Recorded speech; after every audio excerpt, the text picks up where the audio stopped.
Si vous aussi vous avez l'impression de manquer de souffle dans un quotidien à 1000 à l'heure, si l'état du monde vous questionne et que vous avez envie d'explorer de nouvelles façons d'être au monde et de faire société, alors vous êtes au bon endroit. Bienvenue dans le podcast Habiter poétiquement le monde.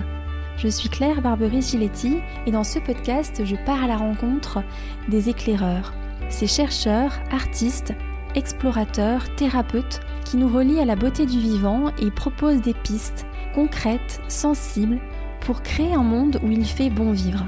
En plus des interviews, vous trouverez sur ce podcast des capsules poétiques sous la forme de courtes lectures.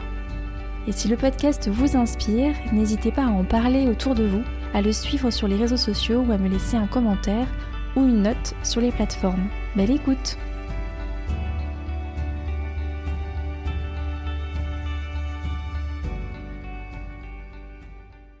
Bonjour à toutes et tous.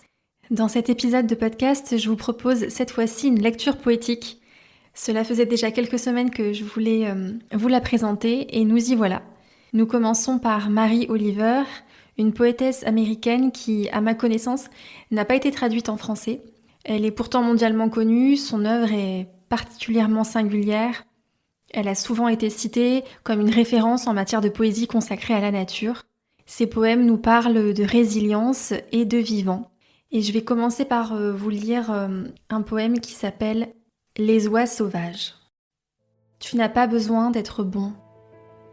Tu n'as pas besoin de marcher à genoux sur une centaine de kilomètres dans le désert, repentant. Il te suffit simplement de laisser le doux animal de ton corps aimer ce qu'il aime. Raconte-moi le désespoir, ton désespoir, et moi, je te raconterai le mien. Entre-temps, le monde poursuit son cours. Entre-temps, le soleil et les perles claires de pluie se déplacent à travers les paysages, au-dessus des prairies et des arbres profonds, des montagnes et des rivières. Entre-temps, les oies sauvages, là-haut dans le ciel bleu et pur, rentrent de nouveau au pays. Qui que tu sois, et aussi esselé que tu puisses être, le monde s'offre à ton imagination. Il t'interpelle comme la voix rauque et animée des oies sauvages, clamant encore et encore ta place au sein de la famille des choses. Et nous poursuivons avec un autre poème de Mary Oliver que j'aime aussi énormément, qui s'appelle « Ton unique, sauvage et précieuse vie ». Qui a fait le monde? Qui a fait le cygne et l'ours noir? Qui a fait la sauterelle? Je veux dire, cette sauterelle-ci, celle qui a bondi hors de l'herbe, celle qui mange du sucre au creux de ma main, qui bouge ses mandibules de gauche à droite plutôt que de haut en bas, qui regarde autour d'elle avec ses énormes yeux compliqués. La voilà qui lève ses pâles avant-bras et se nettoie soigneusement la tête. La voilà qui déploie ses ailes et s'envole au loin.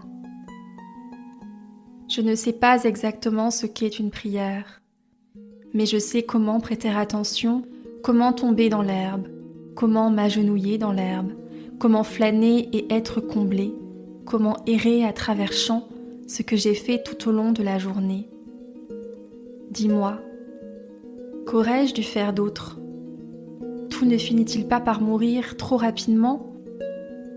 Dis-moi, qu'entends-tu faire de ton unique, sauvage et précieuse vie?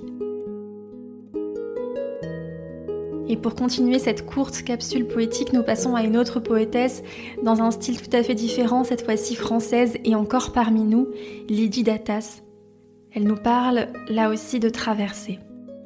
Et je commence par un poème qui s'intitule « Jour et nuit ». Ma jeunesse a été si absolument pure. J'ai traversé la nuit sans craindre de mourir. Quand la nuit n'était rien qu'absolument la nuit, j'ai marché dans la nuit sans douter de l'aurore, lorsque la nuit doutait de ses propres étoiles.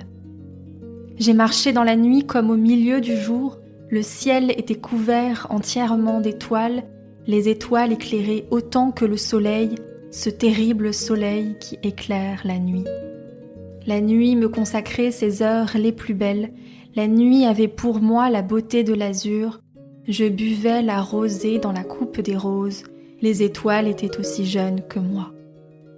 La beauté, jour et nuit, se tenait près de moi. Je craignais la beauté plus que ma propre mort. Je ne préférais rien à la beauté des anges. La neige jalousait la pureté de l'âme. La neige me devait en partie sa beauté. La neige qui laissait sa beauté dans mon âme. Et pour terminer, un autre poème de Lydie Datas intitulé « L'obstacle du chagrin ». Rien ne m'enlèvera la joie d'être vivante. Je chérirai la vie jusqu'à mon dernier souffle. Le bonheur me rendait la vie intolérable à l'âge où je voulais mourir pour être heureuse. Le malheur me prenait le meilleur de mon temps. Le bonheur se plaignait de ne jamais me voir. Quand soudain, le soleil s'est mis de mon côté. J'ai franchi d'un seul coup l'obstacle du chagrin. J'ai revu le sourire incroyable des roses et ce bleu plus profond que toutes nos pensées. La joie ne pourra plus assombrir mon esprit. Je vis sous un soleil que j'ai trouvé en moi. Je vous laisse sur ces mots. À bientôt pour un nouvel épisode en compagnie d'un invité très spécial qui est aussi poète.